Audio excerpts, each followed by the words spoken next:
అయింది అధ్యక్ష. 762 వాహనాలను సీజ్ చేయడం జరిగింది. అరెస్ట్ అయిన వాళ్ళు 3515 మందిని అరెస్ట్ చేశాం. వీటితో పాటు వాళ్ళ దగ్గర ఒక అవగాహన కార్యక్రమాలు చేయాలి కాబట్టి దానిలోని చాలా పెద్ద ఎత్తున తీసుకుని ప్రతి మన ఎడ్యుకేషన్ డిపార్ట్మెంట్ నారా లోకేష్ గారి సారథ్యంలో సహకారంతో ప్రతి స్కూల్లోని కూడా ఈగల్ క్లబ్స్ ను కూడా ఏర్పాటు చేసుకోవడం జరిగింది. పాలకొండ శాసనసభ నియోజకవర్గంలో 131 ఈగల్ క్లబ్లు కూడా ఏర్పాటు చేసుకుని పిల్లలకి కూడా దీని మీద అవేర్నెస్ కార్యక్రమం చేపట్టడం జరుగుతుంది. అదేవిధంగా అధ్యక్ష, మన్యం జిల్లా మొత్తం చూసుకుంటే 493 ఈగల్ క్లబ్స్ ఉన్నాయి అధ్యక్ష. వీటితో పాటు అధ్యక్ష ఎప్పుడూ కూడా కంటిన్యూస్ గా వాళ్ళకి మానిటర్ చేయాలి అన్న ఉద్దేశంతో అదేవిధంగా ఈ వాళ్ళు అవేర్నెస్ క్రియేట్ చేయడానికి మా విశాఖపట్నం రేంజ్ డిఐజీ గోపీనాథ్ జెట్టి గారు కూడా ఒక కార్యక్రమం తీసుకున్నారు. పాయక్రోపేట టు ఇచ్చాపురం అభ్యుదయం అని చెప్పి ఒక సైకిల్ యాత్ర కంటిన్యూస్ గా సైకిల్ యాత్ర చేస్తూ ప్రతి గ్రామాన్ని కూడా టచ్ చేసుకుని అవేర్నెస్ ప్రోగ్రామ్ తీసుకుని వెళ్లారు అధ్యక్ష. ముగింపు కూడా మన ఇచ్చాపురం శాసనసభ్యులు అశోక్ గారి ఆధ్వర్యంలో చాలా మంచిగా జరిగింది. ఒక పక్క అవగాహన కార్యక్రమాలు, ఒక పక్క సర్వైలెన్సెస్ రెండు కూడా కోఆర్డినేట్ చేసుకుంటూ అవే కాకుండా ఇంటర్ స్టేట్ కోఆర్డినేషన్ తో కూడా మనం ముందుకెళ్తూ ఈ ట్రాన్స్పోర్టేషన్ అనేది అరికట్టడానికి కూడా మేము కృషి చేస్తున్నాం. దానికి కూడా అందరినీ కూడా సహకరించాల్సిందిగా కోరుకుంటున్నాం. సప్లిమెంటరీ ఏమన్నా ఉందండి? వేరే వాళ్ళకి కాదు, కొంచెం మైక్ ఇష్యూ ఉంది కాబట్టి.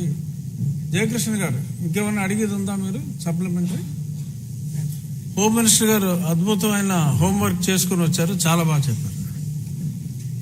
Question number 1174 Nara Lokesh.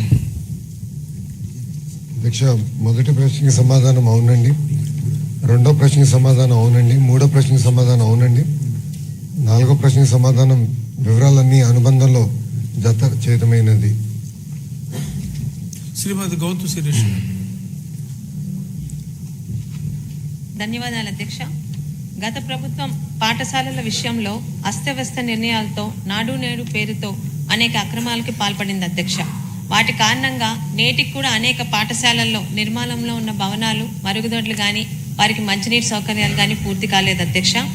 మన ప్రభుత్వం మనబడి మన బాధ్యత అనే పేరుతో ఏదైతే నూతన విద్యా విధానానికి గౌరవ విద్యాశాఖ మంత్రి గారైన నారా లోకేష్ గారు శ్రీకారం చుట్టిన తర్వాత, అలాగే పెద్ద ఎత్తున ఉపాధ్యాయ పోస్టుల నియామకాలు చేపట్టడంతో పాటు పాఠశాలను ఉన్నత ప్రమాణాల దిశగా తీర్చిదిద్దుతూ విద్యార్థులకు డొక్కా సీతమ్మ గారి భోజన పథకం ద్వారా సన్న బియ్యంతో నాణ్యమైన భోజనం అందించడం లాంటి చర్యల ద్వారా మరలా ప్రభుత్వ పాఠశాలల్లో విద్యార్థుల సంఖ్య భారీగా పెరుగుతుంది అధ్యక్ష.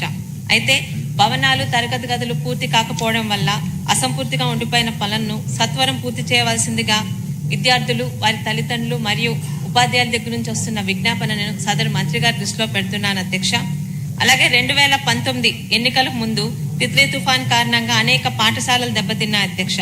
వాటిని నాటి చంద్రబాబు నాయుడు గారి ప్రభుత్వం యుద్ధ ప్రాతిపదికన పనులు పూర్తి చేసినప్పటికీ కూడా వాటి యొక్క బిల్లులు తెలుగుదేశం పార్టీ సానుభూతి పరులు అని ఆ తర్వాత వచ్చిన ప్రభుత్వం వాళ్ళకి పే చేయలేదు అధ్యక్ష. అలాగే కూటమి ప్రభుత్వం గత 5 సంవత్సరాలు జరిగిన ఈ అవినీతి అక్రమాలపై, నాడు నేడులో జరిగిన అవినీతి అక్రమాలపై పరిశీలించి తగు చర్యలు తీసుకోవాలని కోరుకుంటూ, మరియు అసంపూర్తిగా ఉన్న ఈ భవనాలు పూర్తి చేస్తే నిజంగా ఈరోజు పెద్ద ఎత్తున ప్రభుత్వ పాఠశాలల్లో విద్యార్థులు జాయిన్ అవుతున్నారు అధ్యక్ష. వాళ్ళందరికీ కూడా సరైన సౌకర్యాలు ఏర్పాటు చేసినట్టు ఉంటుందని సదరు మంత్రి వారి దృష్టిలో పెడుతున్నాను అధ్యక్ష. ధన్యవాదాలు అధ్యక్ష. మంత్రి గారు. అధ్యక్ష, 2019 నుంచి 24 మధ్యలో గత ప్రభుత్వం జియో 117 అని తీసుకొచ్చి తద్వారా ఏమైందంటే పిల్లలు ప్రభుత్వ పాఠశాలలు దూరం అవటం జరిగింది అధ్యక్ష. గత ప్రభుత్వం నాడు నేడు కార్యక్రమం చేపట్టిన తర్వాత కూడా 233 పాఠశాలలు ఎక్కడైతే డబ్బులు ఖర్చు పెట్టారో మూసేసే పరిస్థితి వచ్చింది అధ్యక్ష. ప్రజాప్రభుత్వ ఎన్నికల్లో చాలా స్పష్టంగా జియో 117 మేము రద్దు చేస్తామని చెప్పాం,